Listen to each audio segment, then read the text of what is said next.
اعوذ باللہ من الشیطان الرجیم، بسم اللہ الرحمن الرحیم۔ جماعت احمدیہ اصلاح پسند کا یہ 2024 کا جلسہ سالانہ ہے، اور یہ خوش قسمتی ہے کہ ہم یہاں اکٹھے ہیں اور گفت و شنید کا پروگرام کر رہے ہیں۔ اور اس سے بڑی خوش قسمتی یہ بھی ہے کہ اس پروگرام میں اس وقت ہمارے ساتھ دو ایسے ساتھی موجود ہیں جو میرے بائیں طرف تشریف رکھتے ہیں، جو اس جماعت میں نئے داخل ہوئے ہیں۔ میں سب سے پہلے جو میرے بائیں طرف بیٹھے ہیں محترم احمد مسعود صاحب، جو امریکہ سے تشریف لائے ہیں، ان سے یہ سوال کروں گا کہ وہ مجھے اور یہاں موجود سامعین اور وہ تمام احباب جو بعد میں اس پروگرام کو دیکھیں گے، ان کے سامنے وہ چیز رکھیں کہ وہ کیا چیز تھی جو انہیں کھینچ کر اس جماعت کی طرف لے آئی۔ تو میں احمد مسعود صاحب سے گزارش کرتا ہوں کہ وہ اس پہ کچھ بیان فرمائیں۔ جی، السلام علیکم، جزاک اللہ قدیر بھائی۔ میں پیدائشی احمدی نہیں ہوں، اور میں 27 سال کا تھا جب مجھے خدا نے توفیق دی کہ میں حضرت امام مہدی علیہ السلام، حضرت مرزا غلام احمد صاحب قادیانی کی بیعت کروں۔ اور میرا ایک بیک گراؤنڈ ہے، اور وہ بیک گراؤنڈ کچھ اس طرح ہے کہ میری جو فیملی ہے اس کے اندر بڑی وسپرنگ ہوتی تھی جماعت احمدیہ کے بارے میں، اور اس کی وجہ یہ تھی کہ میرے جو پردادا تھے وہ حضرت امام مہدی علیہ السلام کے صحابی تھے، اور ان کا نام تھا مولوی مبارک علی سیال کوٹی۔ اور مولوی مبارک علی صاحب سیال کوٹی کے جو والد تھے، یعنی میرے لکڑ دادا جو تھے، وہ حضرت امام مہدی علیہ السلام کے جب وہ 7-8 سال کے تھے تو ان کو پڑھایا کرتے تھے، ان کو قرآن مجید پڑھاتے تھے، اور ان کا نام تھا مولوی فضل احمد صاحب۔ تو ہماری فیملی میں ایک جملہ بڑا پاپولر تھا کہ مولوی فضل احمد، اور بڑی وسپرنگ سے، بڑے آہستہ سے، جب میں اپنے بڑوں میں بیٹھا ہوتا تھا تو وہ کہتے تھے کہ مولوی فضل احمد صاحب امام مہدی علیہ السلام کے بارے میں کہتے تھے کہ بچہ بہت ذہین ہے، کہیں گمراہ نہ ہو جائے۔ تو یہ ان کی ایک سٹیٹمنٹ جو تھی وہ ہمیں ملی، یعنی کہ ہم بچے جو تھے آپس میں اس سٹیٹمنٹ کو سنتے ہوتے تھے۔ پھر خدا کی کرنی یہ ہوئی کہ جب میں 9 سال کا تھا نا، تو ہمارا جو گھر تھا وہ ان کو اسلام آباد شہر تھا، اور وہ ایف ٹائپ فلیٹس ان کو کہتے تھے، اور ایف ٹائپ فلیٹس جو تھے وہ امبیسی روڈ کے اوپر، اور وہ نیشنل اسمبلی کی بلڈنگ جو تھی اس کے قریب تھے۔ تو وہاں پہ 1974 میں جب پہلا احمدی ایجیٹیشن ہوا تو وہاں پہ آنسو گیس کے گولے پھینکے گئے۔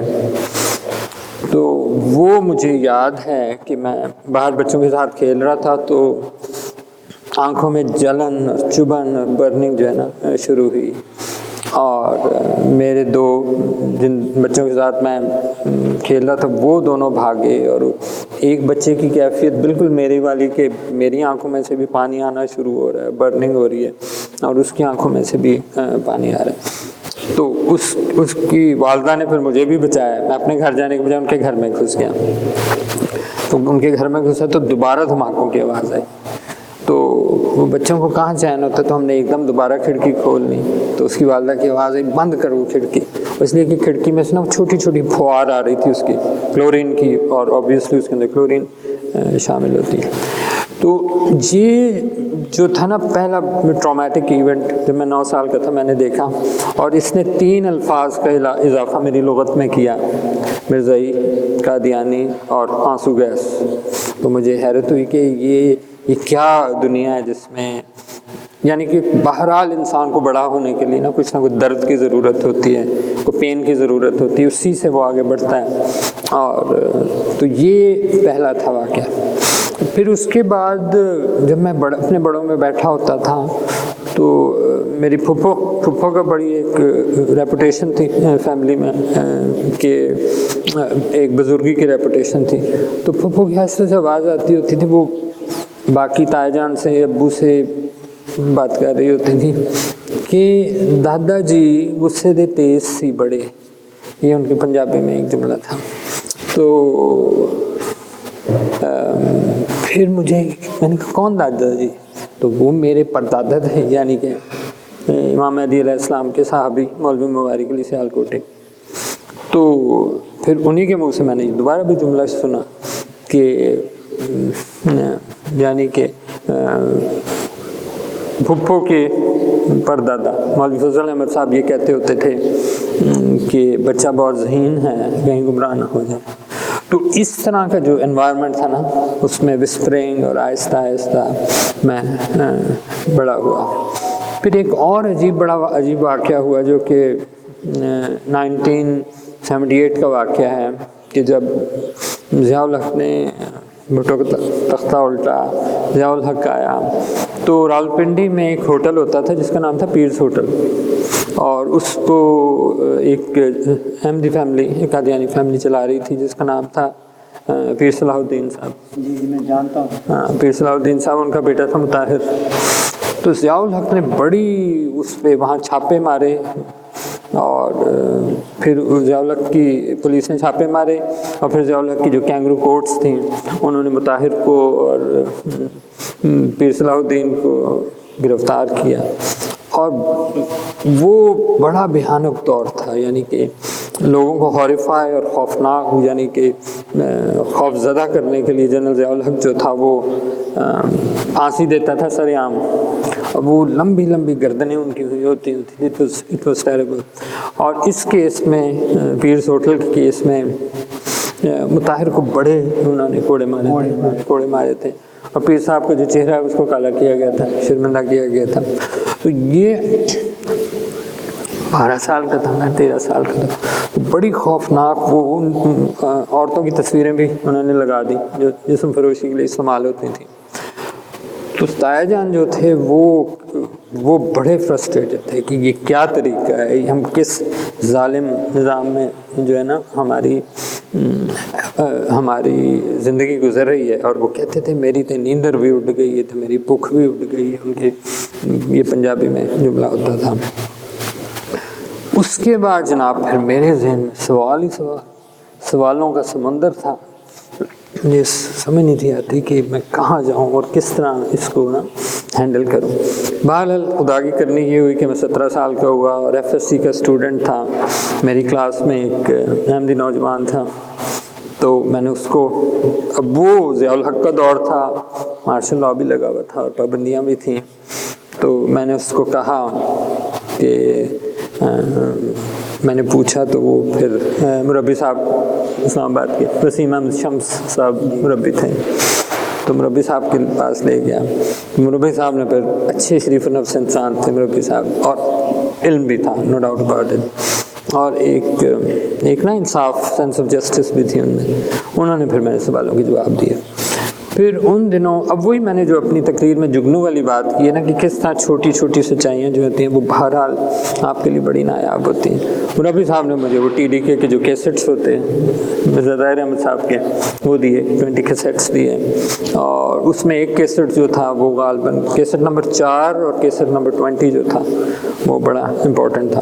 کیسٹ نمبر 4 میں جو خاتم النبیین کی جو انہوں نے وہی قرآنی معارف جو ہوتے ہیں کہ خاتم النبیین جو کہ all knowledge comes through definition. تو پھر اس میں قطع نامی کرنا چاہتا ہوں. میں ایک وضاحت چاہتا ہوں. آپ نے شروع میں اپنے خاندان میں کوئی فضل احمد نام بتایا تھا جو حضرت مسیح علیہ السلام کے استاد تھے، یہ درست ہے؟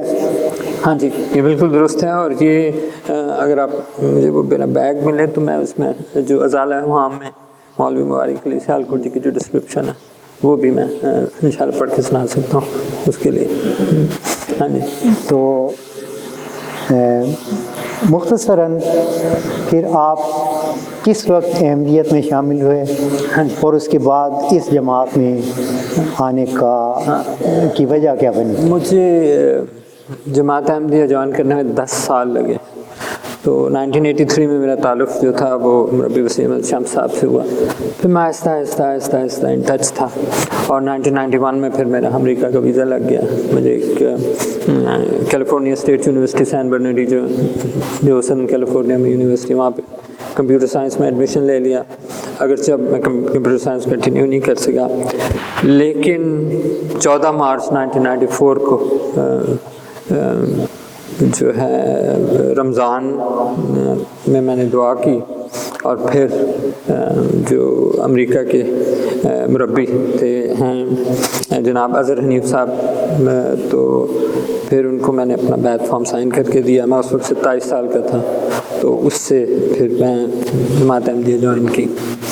تو یہ کافی اس میں اتار چڑھاؤ کا سلسلہ رہا. اور تو یہ اس طرح اب جو یارڈ سٹک مجھے اللہ میاں نے عطا کی میسر کرنے کی امام مہدی علیہ السلام کو، وہی یارڈ سٹک میں نے حضرت عبدالغفار جبہ صاحب کے اوپر یوز کی کہ کیا why is it the way it is. لیکن امام مہدی علیہ السلام کو ماننے والے جس طرح ڈسٹریکٹ ہوئے، جس طرح راہ سے بھٹکے ہیں اور اصل تعلیمات سے دور گئے ہیں، وہ بہت امپورٹنٹ وہ ہے. وہ بھی ایک ذات میں ایک گائیڈنگ لائٹ ہے، وہ جو تاریکی پیدا ہو رہی ہوتی ہے اور روشنی کے چراغوں کو بجھایا جا رہا ہوتا ہے ایک ایک کر کے. تو وہ میرے لیے جو تھا نا بڑا حیرت انگیز.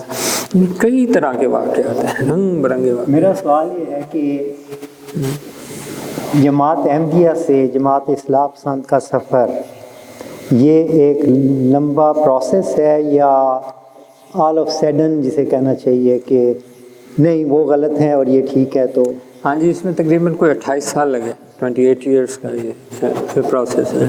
14 مارچ 1994 کو بیعت کی، اور عبدالغفار جبہ صاحب کی بیعت کی توفیق جو ہے وہ 23 ستمبر 2023 لاسٹ ایئر جو ہے. تو ابھی تو 10 مہینے میں. ہاں جی، آپ کیا پیغام دیں گے اپنے احمدی بھائیوں کو کہ سچائی کو پرکھنے کے لیے انہیں کیا کرنا چاہیے؟ سچائی کو پرکھنے کے لیے ان کو چشمے کے قریب سے قریب تر جانا چاہیے. یا پانی تازہ ترین ہوتا ہے اس کو دیکھنا چاہیے، اور ادھر گدلا پانی ہوتا ہے، ادھر تازہ پانی ہوتا ہے، اور تازہ ترین پانی جو ہے اسی سے وہی ہے پیغام اصل. جی، یہ بہت خوبصورت آپ کا جواب ہے کہ چشمے کی طرف جانا چاہیے اور وہاں جتنا بھی قریب ہو سکے وہاں سے پانی لیا جائے. بہت شکریہ آپ کا. ہمارے دوسرے ساتھی اکبر خان صاحب بھی موجود ہیں. میری بھی ان سے یہ پہلی ملاقات ہے، تو میں ان سے بھی جاننا چاہوں گا کہ وہ کون سی چیز ہے جو ان کو اس جماعت کی طرف لے آئی. السلام علیکم ورحمۃ اللہ. مجھے قرآن کا کوئی علم نہیں تھا، بالکل. میں بے علم آدمی تھا. میرا کوئی میں مذہبی شخص ہی نہیں تھا. پیدا تو احمدیوں کے گھر میں ہوا. میرے والد صاحب بھی مرزا محمود صاحب کے کچھ عرصہ پرائیویٹ سیکرٹری رہے ہیں. مجھے ایک دوست ہیں، وہ میری عزیزہ اور میرے دوست، انہوں نے مجھے حضرت جنبہ علیہ السلام کے بارے میں بتایا، لیکن اپنی عزیزہ کے اوپر تو میں نے غور نہیں کیا. لیکن جو میرے دوست ہیں انہوں نے کہا کہ مسلم موعود کا ظہور ابو ہے. تو میں نے کہا کہ آپ جنبہ صاحب کی بات کر رہے ہیں؟ کہتے ہیں ہاں. میں نے بات آئی گئی کر دی. 7 مہینے اور گزر گئے. ایک دن میں نے یوٹیوب دیکھ رہا تھا تو حضور علیہ السلام کا وہ خطبہ سامنے لگا ہوا تھا. میں نے اس کو پریس کر دیا. میں نے سوچا ان کا جھوٹ پکڑتا ہوں. تو میں نے ایک خطبہ سنا، دوسرا سنا، تیسرا سنا، چوتھا سنا، 5واں سنا. مجھے ان کی باتوں میں سچائی نظر آنی شروع ہو گئی. پھر میں نے قرآن کی تعلیم پر غور کیا، کویسچن کیے اپنی عزیزہ سے بھی، اپنے دوستوں سے بھی.